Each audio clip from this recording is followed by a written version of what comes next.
It all started with a big bang. Wait, we don't have to go back that far. The Earth was formed 4.5 billion years ago. No, it's still too far. Try this. It's the Middle Ages. People in Britain run out of firewood, start burning coal, but they use up the coal on the ground. Miners dig deep. Coal mines fill with water. Samuel Newcomen invents a coal-burning steam engine to pump out water so miners can keep digging. James Watt makes it practical for other uses. Now we have ingredients for the Industrial Revolution, fossil fuels and a way to put them to work. All hell breaks loose. Coal miners bog down lugging coal. Rails make it easier. Rails and steam engine combined make a railroad.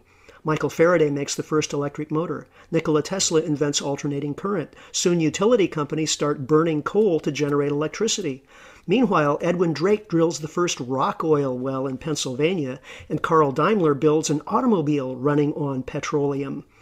Coal tar and oil are turned into industrial chemicals and pharmaceuticals that prolong life, more population growth. The Wright brothers start oil-fueled aviation.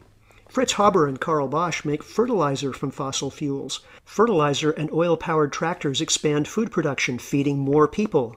World War I is the first fossil-fueled conflict. Then comes World War II, giving us guided missiles and atom bombs.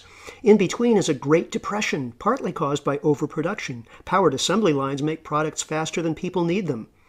Advertising executives invent consumerism to soak up overproduction. It's the 1950s. Advertisers use television to hook new generations of consumers.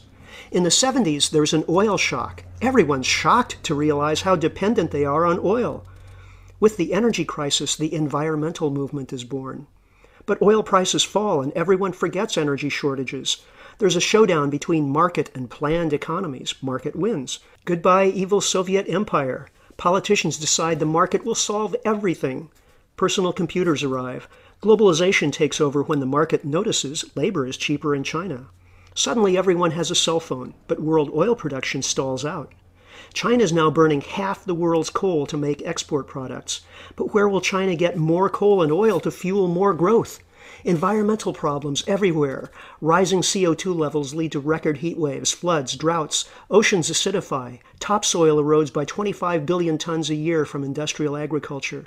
Ancient forests disappear. Species go extinct at 1,000 times normal rates. Fresh water is scarce or polluted.